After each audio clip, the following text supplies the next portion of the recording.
just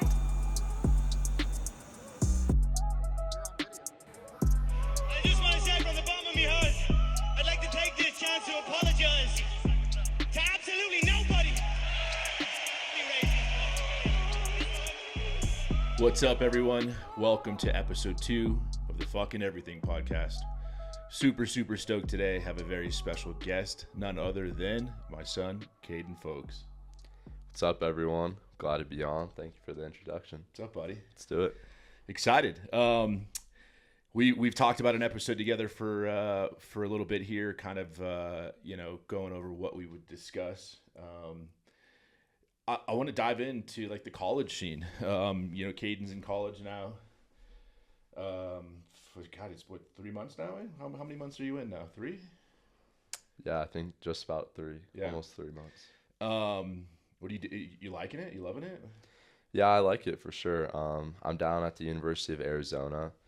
We live here in Colorado, so it's a big change. Obviously, the weather, just the climate in general. But I mean, I enjoy the heat. So yeah, and the one thing I noticed and it's probably a huge change for you is like the monsoon, because you're in the middle of monsoon season. So like, even when I was there last weekend, it dumped. Yeah, and it's just like the streets flood. Yeah, I mean, it was crazy. Like, everyone knows Arizona's the desert, and I didn't even know like it has those monsoon seasons. So when I was there, and I mean, it's raining 3 straight days, streets are flooding, everyone's getting crazy. So it's quite the change. I mean, it didn't really seem to stop anything though. Like, the parties went on, classes went on, like nothing changed. Like, even the football game, like it delayed the game, right? But nothing changed. Yeah, no. People went on and carried on. I guess it's just normal there. Yeah. Didn't expect it. Wild. It's funny because I remember you texted me, and it was pretty late. I don't remember what time it was, but you sent me this picture, and it was like this insane. Come to find out, that specific picture was AI, but it was like this insane flooding coming out of a building, right? Yeah. And I was like, oh shit, and I was half asleep, so I was like, oh shit, what's going on? So immediately, like, we jumped on the phone, and you were in the middle of it. Tell me what was going on. What was that all about? Yeah, so a fire alarm went off in my dorm room. It was like 9:30 at night. I was actually like in bed. I was ready to go to sleep. It was early night for me. Then I heard it go off, and at first it was kind of quiet. So I was like, someone just playing music, something weird. Yeah. Then it kept going, and I was like, oh shit, like it's a fire alarm. Right. So I like threw panic? on clothes real quick, a little bit. I mean, you hear about it before in like other dorms that had the fire alarms go off. So it was like, kids pull them, do dumb stuff all the time. But I heard it, and I was like, okay, well, like, you still have to leave. So threw the hoodie on, leave my door, and then everyone's in the hallway. Like, everyone's like, what happened? What's going on? Down the stairs, and then we're outside, and everyone's kind of talking about it. No one really knows exactly what happened. Yeah. You always hear like rumors, people making stuff up, but you obviously won't know what's true. What kind of rumors not. have you heard? Like, are the stories insane? I mean, they're not too crazy. All of them are kind of similar to what actually happened. Yeah. People were saying like someone hit a golf ball, then it hit one of the pipes, or like someone was hanging from the pipe and it broke. Doing pull-ups from a pipe. Yeah, pull-ups from a pipe, which people actually do that. That's I've seen wild. it happen before on the main floor, but yeah. So we were outside for 3 hours actually. I was just with some boys on the dorm floor, and we were kind of just cruising. No one really knew what was happening. It took a while for like the fire department to get out, but then they're going through the building on both sides, because my dorm room has 2 different towers. Right. So and they just connect with like a center first floor. Yeah, just the main floor. So then they come in. They're kind of on both floors, so we didn't really know where it was, what was going on. And then eventually we flipped around to the back side of the building, and you can see the water stain marks all across the building, like on the cement from the outside. So that kind of just tells you how much like water was just flooding. Luckily, so what happened? What was the cause? So these kids were on, I think, the 8th floor on the opposite tower of where I live in, luckily. But they were just playing like kickball or something dumb, but they had like a big water jug, because everyone has like these water containers that they get water out of. Oh, like the machine, the big huge jugs that you flip upside down. Yeah, it's like the huge like 5-gallon jugs, and it was just in the middle of the hallway, and someone got it on video. These kids were like messing around, laughing, and some kid goes up, kicks it, perfectly nails one of the water faucets. Immediately, water starts rushing out, and then shortly after, the alarms are going off, and there's just and it's just chaos. A flood. Just wild. What a trip, man. That's 3 months, 2 months, 2.5 months into college, and you're already causing havoc and chaos, and I would assume that kid got kicked out of school. Yeah, right? the kid's was it out of there now. A group of kids or just one? It was a group of kids, but I think only one got kicked out from school. What a moron. Yeah, but it was wild. College life, I guess. You're just fucking off all the time. It happens. That's nuts. I remember that night because we were up. Like you said, you were outside for 3 hours, and I sat awake and kept getting updates from you. I remember your phone was dying. Yeah.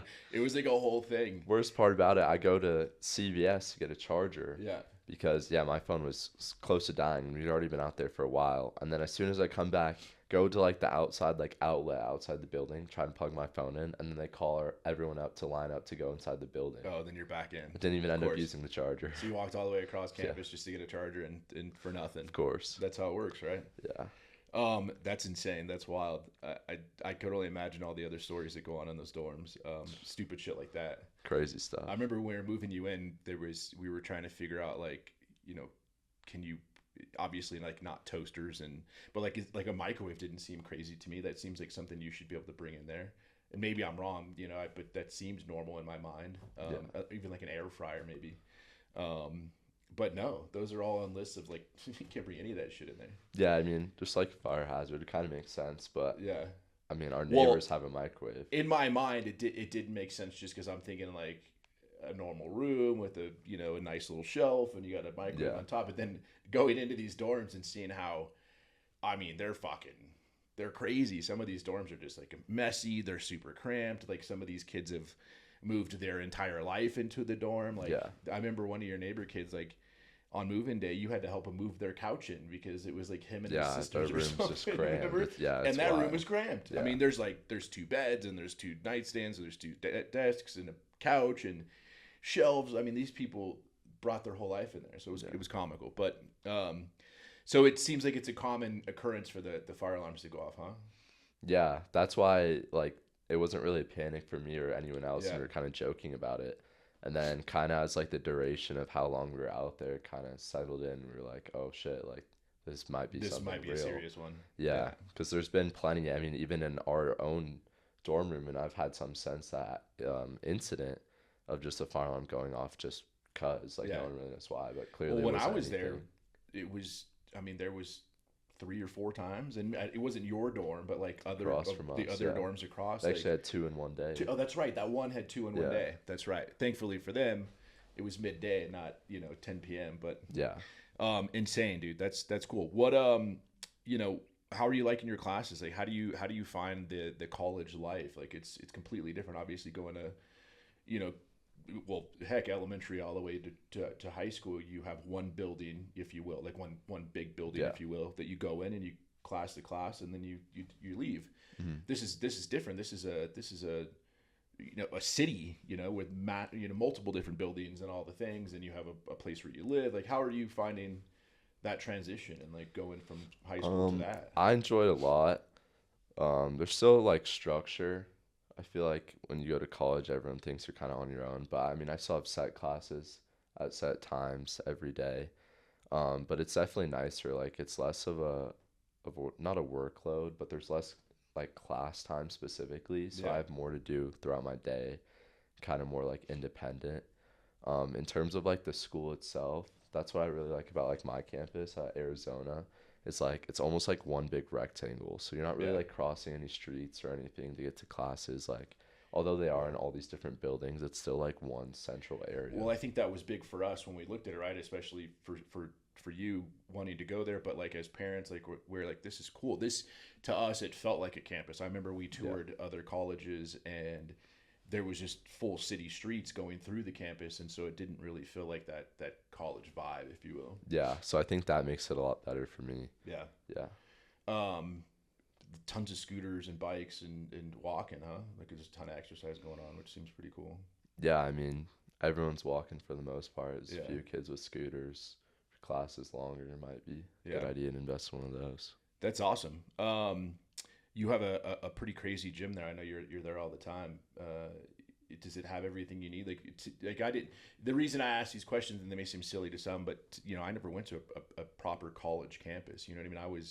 I was on an aircraft carrier going to Iraq when we did college classes on on the different things and subjects, and ultimately got my associate's degree, and then got out and did online college for the rest. But is it a full blown gym? Like, can you go in there and do your full workout, or is it just kind of like a cheesy hotel gym? Yeah, no, the gym, we have two gyms actually. So there's like a south rec and a north rec. The south one is the most popular one, and it's a full blown gym. I mean, Nice. You got 2 floors. The first floor goes back pretty far. I mean, I would say it's probably bigger than my home commercial gym here that I've been going to. Yeah. But yeah, they have, I mean, all different types of machines, and they have dumbbells for days. I mean, there's so many kids in Nice. there. They have probably 4 dumbbells of each, like, Yeah. specific weight. So And another reason I Good. asked too, and I want to dive into this with you, is like health and fitness is a big thing for you. You've kind of taken it on the last 3 years, maybe, like, Yeah. and really have, like, it's your life. I mean, you truly eat and and sleep and exercise and do all the things based on a super healthy lifestyle, which I love. I think it's incredible. So that's why I was curious, like, how that transition was to go to college, and do you have all the same things you need? So with the health and fitness side of things, do you feel like you could still keep that healthy lifestyle? I think you certainly can. I think it's just within your means. So I think anyone from anywhere in any situation can keep their healthy lifestyle within their means. Sure. So what I mean by that, like here, I have home meals. We go to the grocery store. So obviously the nutrition side of that was a lot better. Moving into college, I have the meal plan. So I don't have all access to like great food essentially, but you can still like pick your options. And then beyond nutrition, I can stay within kind of my achieving my goals in that fitness aspect, but like, yeah, going to the gym. Yeah. I mean, I'm walking to classes, which is great. And then there's certain things that I can do from anywhere, like my supplements. I'm taking those from everywhere and Sure. anywhere. Yeah. So I guess the biggest thing for me would be the food part of it, and I guess it's almost the same as it just eating on the road for me, like being out. Like for me, when I'm out on the road with an artist or with an actor, like we have catering at the shows, or we have craft services on a film set, and you don't you kind of, you're limited to what you got. Now they do have there's some clean stuff on occasion, but you're limited to what you got. So I would assume it's similar to that in college, but it's like, I guess your point is you choose the best of what you can get. exactly. Yeah, it's kind of a similar situation I'm in. It's all situational, and just making the best out of what you have. Yeah. But yeah. How do you know, like, so I've always struggled with food, just period. Like I have a really bad problem with eating, and just eating just shit, really. I mean, I fucking love food.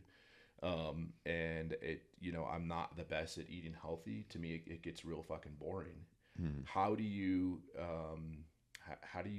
eat healthy? You know what I mean? Like, I feel plain chicken, and like I can't eat chicken 7 days a week, 365 days a week, a year, and what brown rice and some eggs. It's like this shit gets boring to me. Like, how are you able to keep that healthy eating, but also not get bored of it, and it's just not eating bland foods your whole life? Yeah, I mean, there's certainly different things you can do. There's a general like 80-20 rule, like eat 80% like a hard diet, and then 20 kind of let loose. I think but something within that similar 80%, like that. within that hard diet, how do you keep it interesting? How do you keep it fun? Is it like, are hot sauces okay? Are seasonings okay? Like, again, this may sound stupid to everyone listening, or to everyone watching, or even to you, but like, I don't know shit about fitness. I don't know shit about health and wellness and all that. And I'm not going to lie and say I do. I don't. And there's plenty of other people in the world that I know will completely agree with me and be in the same boat. It's a tough thing. And when you don't know about it, it's tough to to try and live that lifestyle or a piece of that lifestyle. You know what I mean? Yeah, I think that's like a big misconception about eating healthy is it has to be like, bland chicken and rice. Um, for starters, I'd say there's tons of recipes and tons of influencers out there that have super clean eating that like doctor up their foods, like you said, seasoning, sauces that, make it kind of enjoyable. And I think the biggest part of it too is like eating non-processed foods. Uh-huh. So if you're eating that chicken and rice, that's great, but it doesn't have to be bland. Throw seasoning on it, throw sauce on it. You're still far better off than choosing another option or going and eating out or less quality, or going for more processed food. So I think there's still, you can get the health aspect to it with choosing clean, and then you can still go through it and be able to be consistent with it by it not being boring. And you can still go ahead and, doctor it up, do the things you like to have on your food. For sure. And I think, I think that brings up another point is like the seasonings, the sauces, and the drinks and all the other things. Like, how do you pick those items? Because I know there's like high sodium, there's sugars, there's all these things that aren't good for you too, which I know you're super aware of. Yeah, I'd say the first thing is do your research. Two general rules of thumb if you're like shopping in a grocery store is shop on the outside of the store. So don't go down the aisles, because the aisles are all like packaged foods. That's where you got your chips, your candy, all those highly processed foods. The outside, you're going to have fruits and vegetables, meat, That's a great some rule dairy. of thumb. I've never heard that. That's amazing. Yeah, Okay. so if you just go around and you can make meals out of that. You can have snacks, all of the above. So that's one of the rules. And then a second just general rule is typically things with less ingredients are going to be better for you. Okay. And that's just like completely general. Like, that could go both ways. So for my seasoning or my sauces to help with these foods, less ingredients is more. Yeah, for the most part, you're going to find better quality things out of that. And that's just because they're not adding all these fillers and binders. And typically with foods with long ingredient lists, like let's say a bag of Doritos, you're going to find, red 40, a food dye that makes the Doritos, that orange red color, which is terrible for you, filled with seed oils and these other things that are going to be detrimental to your health. But you go down that same chip aisle and maybe you find another company, you flip the back of it and, there's 10 ingredients rather than 20, 25. Sure. I mean, that's probably going to be a better option for you. Okay. That's super helpful. I love that. And hopefully it'll help some people listening and watching us today. Because it's always something I've struggled with. It's something I can do it. Like I can go to the gym. I can eat healthy. I have no problem with doing those things. I just choose not to because it's not fun to me. It's not, I don't enjoy doing it, right? And not understanding how to eat and eat in a way that's going to make sense is also frustrating. You know what I mean? I'll do really well at the cheat days. Yeah. I'll do really well at Yeah, those days. well, you know, everyone loves those days. but I love that. I think there's some good stuff there. That the 80-20 rule is awesome, and the shopping out on the outskirts of the store is massive. Like I never even thought of that. I know your answer is going to be water, but is there a supplement to water? Because I just fucking hate drinking water 24/7. Yeah, I mean, there's a lot of drinks out there now, because a lot of people are in that same boat. They don't like just water. So like Poppy is a huge one. Okay. They mimic sodas, and Yeah. the taste is very similar, and they have a pretty good Just doesn't have ingredient all the junk. Doesn't profile. have all the sugars. Yeah, Got it. and there's other brands like that. I mean, there's a sparkling water called Spindrift that they're all flavored. Those are really good. They only have like 2 or 3 ingredients in them. But there's a lot of those drinks now that you can have some good options at your grocery store. Love if you're it. trying to get away from water. Okay, cool. Add them to the list. You heard it.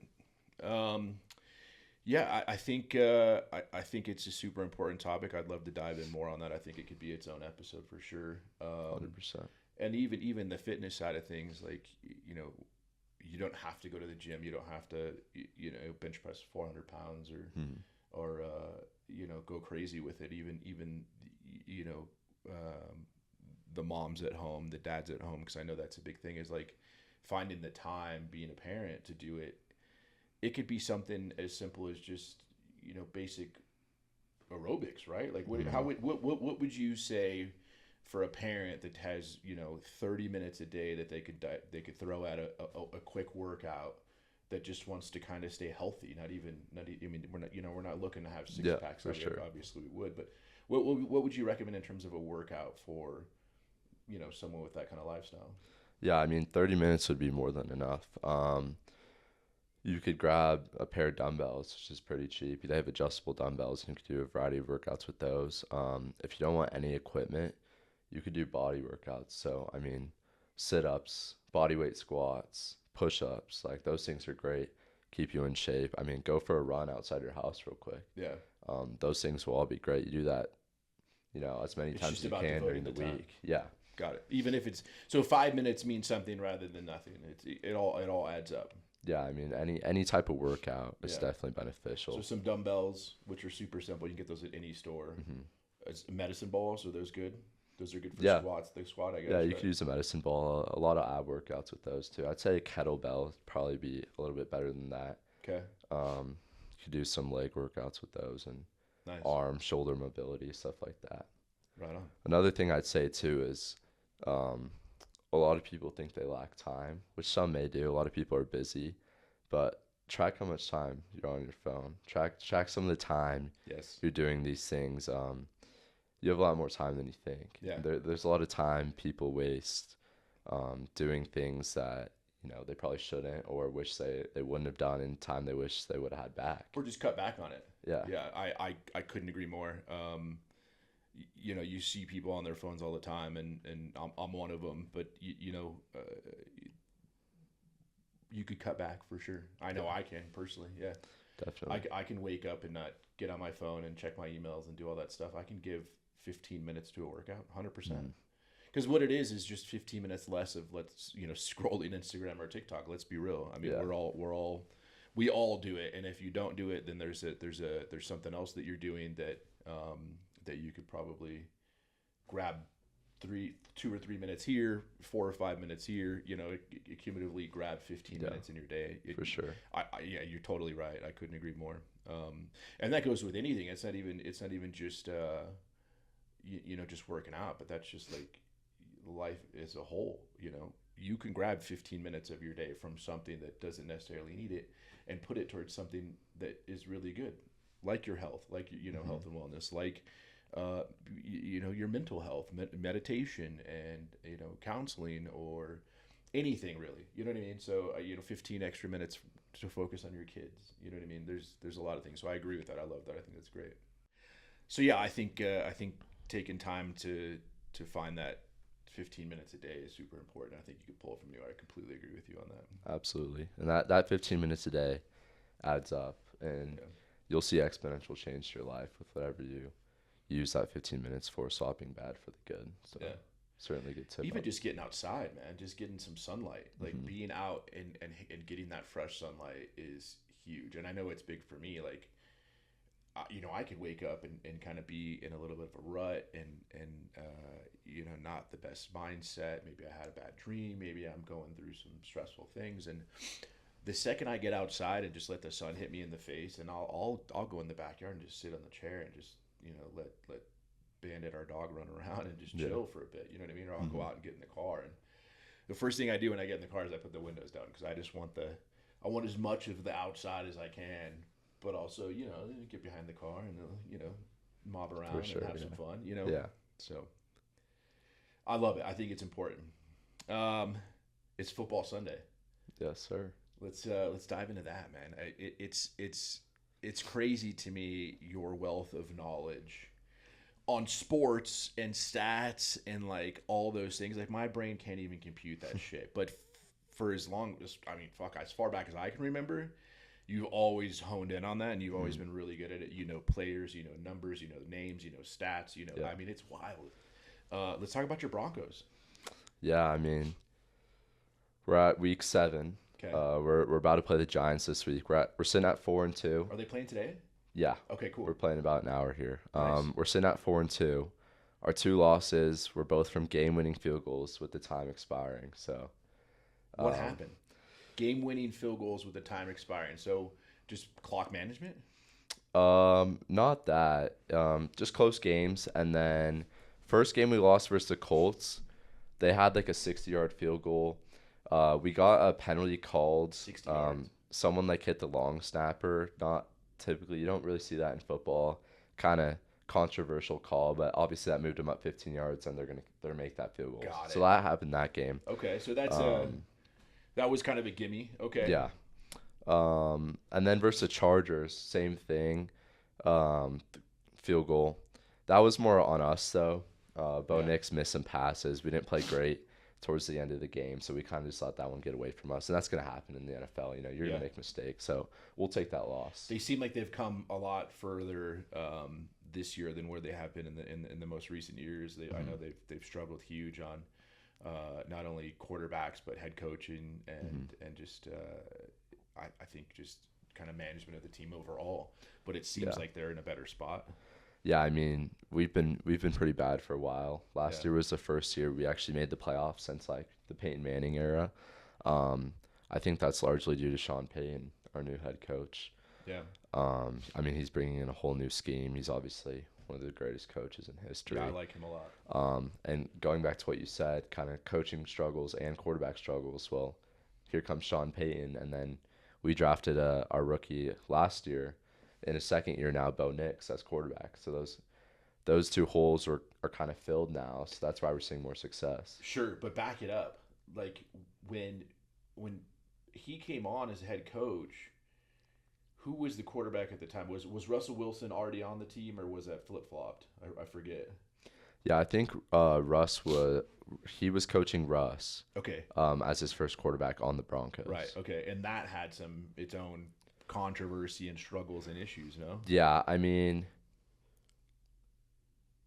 you could say it was on Russell Wilson for some of that. You see him now on the Giants, and he just got benched for their rookie Jackson Dart. Right. I saw that could just be him kind of at the end of his career. Sure. Some might say he's washed. Some you know, not performing as he used to. Yeah. We definitely saw more success than we were before him, and I think that's due to Sean Payton. And then Russell Wilson, we still weren't where people wanted us to be. Which is unfortunate because I really liked him. He's an incredible human being, and he was a hell of a quarterback in his prime. I mean, look at the Super Bowls and look at some of the things he did in his career. You know, I mean, it's a bummer. So Bo Nix is the guy. He's the. You think he's going to take you guys the length? He's going to be the next, you know, not Peyton, but Peyton Manning for the Broncos. Yeah, I mean, a lot of people now are saying he's our franchise guy, and I think he could be that guy. We've seen good improvement throughout 6 weeks from last year to this year, and even last year, I mean, he led a Broncos team who hadn't seen the playoffs in years to their first playoff game in a 10-7 winning record as a rookie. So that's phenomenal in itself. And then this season, we're seeing already a 4-2 record with 2 losses by 3. He's been playing pretty good. That's awesome. And where you said you have a game today, Giants? Giants, What's the over under on that? How do you think that you guys are gonna fare on that game? We're favored by a decent amount. I think 6.5 or 7.5 points. But I mean, the Giants are hot. They replaced Russell Wilson with their rookie Jackson Dart at quarterback, I think 2 weeks ago, and he's come in and he's done a good job. They just beat the Philadelphia Eagles last week by, I mean, and they were undefeated up until when? Up until my Broncos beat them. That's right. So yeah, and I actually called that game because for whatever reason, the Broncos are the team that always upsets. And it's incredible. And I saw that happening. And they took out the Eagles, which is a bummer. I like the Eagles. Lots of friends that play for them or have played for them, and and so they took out the Eagles. Was that a one-off? Was that a fluke, or do you think they're a solid team? I don't think it was a fluke. We were down 0-17. We came back, won that game 21-17. That was largely part to our defense. And I think that's why the Broncos aren't like this fluke team. I think the defense, I mean, at this point, I think it's non-debatable that we have the best defense in the league. We're leading in sacks right now at 30. I mean, we just have so many star players on the defense that you put all those guys on one team and they're gonna make stuff happen. Yeah. You put the right combo together with anything. Yeah, for sure. Yeah. I love that, and I think that's pretty awesome that the team's finally kind of seen some gel. They're gelling together, from the head coach to the quarterback to other coaches and upper management, because that's a huge piece of it too. Is who's the VP that was used to run the team? That used to be a player. Elway. Elway. Is Elway still a part of the team? I'm not entirely sure. John Elway, yeah. I don't know why. I'm sure he's still in the for whatever management. reason, I was thinking Joe Montana. Yeah. John Elway. Elway, yeah. I know there was controversy around him being a part of the team in that role he was in as well, because he was running things differently than I think others would have liked or would have allowed. What's your take on that? I mean, he certainly has some say in it. People like to put blame on all sorts of different sorts of positions. I mean, people criticizing the Cowboys like to put it on Jerry Jones, their owner, which how much is he really, recruiting players and stuff as the owner of the team? Well, I think their complaint, and maybe it's the only one they can stand on, is the salary caps, right? Is that what I think that's the only thing he really That was controls. a big thing he controlled in it. They lost their star defensive player, Micah Parsons, this season. He's actually on the Packers now because of that reason. Yeah. So there is certainly some things in the upper level management that could kind of. But for the most part, it sits on the field. And if you're on the field, you're running things, from the coaches to the players to the. I mean, ultimately, that's your football team. That's your group of guys that's going to get stuff done. So you can put the blame where you want. But speaking of Michael Parsons and the Packers, Micah. Shows how much I know football, guys. Look at this. Aaron Rodgers. Let's talk about him. Rodgers is actually on the Steelers now. Yeah, but he originated his whole career was Packers. Yeah, I mean, I don't know why, but maybe you think of Aaron Rodgers. Yeah, you think of Rodgers, you go straight to the Packers. I mean, he had a great career with the Packers. He's leading a Steelers team now that looks great. I mean, you have Mike Tomlin at coach. The Steelers always have winning records. They figure out how to get it done, mainly because they've always had a good defense, and Tomlin kind of prides that team on their defense. So that's how I do like Tomlin. out. I think he's a great coach. Another incredible human being. He always has a winning record, but he never gets the job done. What's that about? Yeah, I think just when it comes to playoff time, they haven't really had the offensive pieces, I think, to get it done, because I think defense wins games to a certain extent. Sure. And then you got to have the offense to play complementary football and kind of get both sides done. Yeah. And I think that's why now this season they're seeing a lot of success, because they do have Aaron Rodgers, veteran quarterback. How's he doing? He's doing good. I mean, I've heard mixed things. I've heard he's old and washed up. And I'd say he's good. He's not the Packers' Aaron Rodgers. He's missing some throws. Sure. There's still that older old player aspect to him, but he's doing what he needs to do, in my opinion, for the Steelers to do good. Another quarterback that comes to mind is Tua on the Dolphins. He I think he's another great quarterback, but he's had so many issues, with his health and being hit. Mm-hmm. I mean, we've seen that guy go flat out on the field, and I think there was even one time where he was having convulsions on the field or something crazy. Like, what's your take with that side of things? Like, at what point do you call it quits? I know that's a tough thing to do. That's your life. I mean, in my opinion, Tua should not step on a football field again. Yeah. I think he's probably easily had 5 concussions, and like you said, I think 1 or maybe even 2 of them have been like pretty severe, like on the field severe. Yeah. Like he's sitting there, he can't do anything for himself. So I think there's a certain point you have to call it quits. I mean, we're seeing now CTE, which is a brain trauma injury that they can't diagnose until after you pass, but that's something that's becoming more and more common, and they're finding more and more of these football players that are sadly passing away early. And I think that, I mean, if you're taking the risk on that, I don't think it's worth it. Yeah. I mean, it's common to get a concussion. It's common, and obviously you're going to get hit in the head and all those things, but I think there's got to be a number, right? Like, for sure.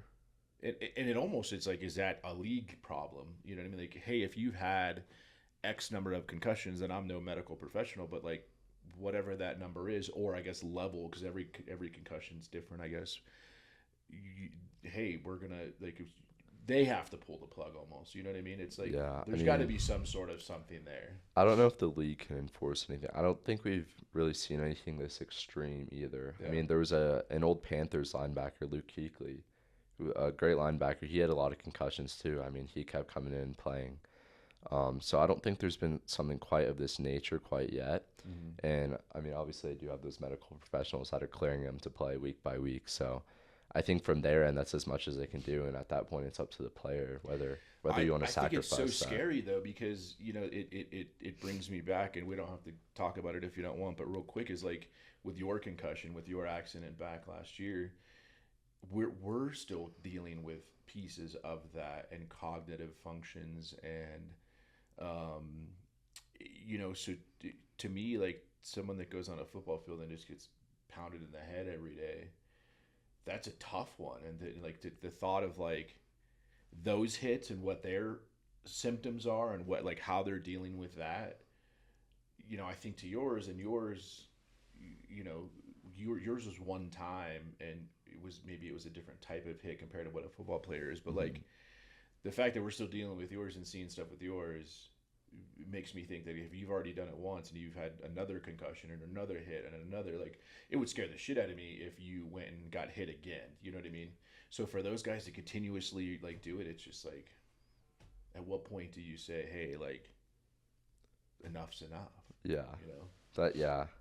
That's definitely a crazy aspect to football, and certainly there is a lot of brain trauma with getting hit in the head that many times, and I think that's why people are saying Tua should end the career here and not keep going forth with that, because I mean, you can see the science behind it and you can research it and watch videos, but every hit you can see the brain inside and it's doing damage. And I mean, you're a football player in the National Football League. There's thousands of those.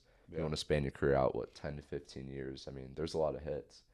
And they have great technology. The helmets are great, all this stuff. So it's not like a every person problem. No, I mean the NFL's the NFL, and we're, by no means are we saying to do away with anything like that.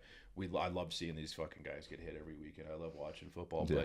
But to me, it's the 1%, right? It's the 1% that are having the constant concussions, the constant injuries, that have to do with the brain and cognitive, and ultimately could boil down to death. You know what I mean? Like if you keep having issues with your legs or your arms or whatever, we could you work through those. But there's got to be a certain thing at a certain level at a certain point that there's got to be some sort of something there where someone's like, hey, like this is your 5th hit to the head, like this is your 3rd time going unconscious on the field. Maybe we should have a deeper conversation about this. You know what I mean? So yeah, I'd agree, 100%. Yeah, I think they eventually they'll figure it out. Like you said, the technology with the helmets and everything else is super high tech these days, and there's the medical staff on these teams are top notch. So, obviously they're doing the right things and clearing these players every week. It's just scary for me, and I think it closely resonates. Having dealt with your accident and the concussions and all the protocols and process of that. But anyways, life, man. You got college. It was fun to go visit you at college. We went and watched football that Sunday, and just got to hang out and be around and see this whole new life, and really you growing and kind of being an adult now. You went to a concert last night. So you're back home. You're in Colorado. You're visiting. Everyone's on fall break, so you're visiting your siblings. Your mom obviously came to see me, and your girlfriend and all the things. Tell me about the concert last night. Yeah, so I went to John Summit. For those of you that don't know him, he's a big DJ right now, one of the biggest, I'd say probably in the nation. I saw him down at Folsom Field. What's the genre? Is house music, is that correct? House and then EDM. EDM. Yeah. He played at Folsom Field, which is CU Boulder. It's their on campus. It's their football field, right? Yeah. I mean, it was a great time. I I'm new to house music, actually. My girlfriend showed me it a few months ago, and at first I absolutely hated it. Yeah. And I feel like that's kind of something that may be common amongst people. Like, you get introduced to it and you're like, what is this? Just a bunch of like beat drops, and it seems kind of chaotic. But over time, and especially being in college, because college, that's all you really listen to is that kind of music. So it kind of grew on me, and I really enjoy it now. So yeah, we went to the John Summit concert last night. It was a great time. I think it's awesome. You sent me a video, and ironically enough, Riley, your sister, went, and like 30 of her friends, and it was way bigger than what I thought. I actually didn't know who John Summit was.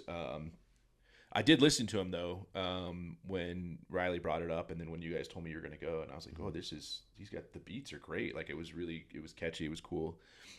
Checked out his Instagram. Really, really cool artist. Go check him out. John Summit on Instagram if you don't know who he is. Awesome DJ. Really, really cool. But some of the videos, like Riley you sent me one this morning. Like, dude, the production on this thing is massive. And I've obviously from the music world and what I do, and I didn't realize this dude was as big as he is. I mean, that was a full on stadium production.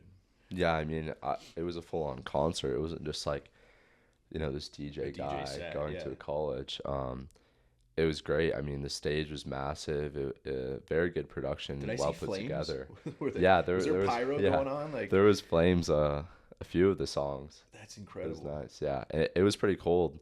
It was like 30, 35 degrees because we're out here in Colorado. So the flames, I mean, they heated you up. It felt nice. I bet. Yeah. I saw all kinds of wild pyro and just the lighting and the stage setup was phenomenal. Yeah, it's crazy because, to me, I thought it was going to be a similar setup to what you just had at your college when Shaq was there, Shaquille O'Neal, because dude's a DJ. What doesn't he do? But it was just like a small setup on a massive field and just a bunch of kids and a big thing. And I fully expected it to be a similar thing for CU Boulder because it's family weekend. So I figured they would do this, kind of the same thing. This dude would be out there doing a DJ set, bunch of kids, whatever.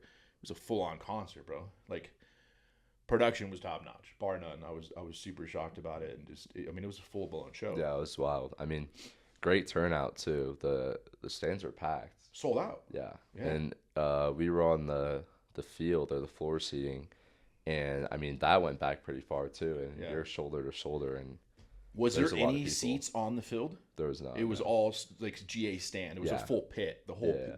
Yeah, you're not sitting down in a concert like that. Well, and one of the shots, like I think it was Riley's video, like all you see is just hands and just everyone whole time dancing always. The whole time. Yeah, what a fun time! It's a good time. I love that. Definitely gonna have to check him out. For sure. Had no clue, and it was something last minute that popped up. Rye texted me. She was like, "Hey, can I go to this?" Tons of friends are going, and I'm like, "Who is this guy? What is this?" Super stoked. Anyways, super stoked that you came.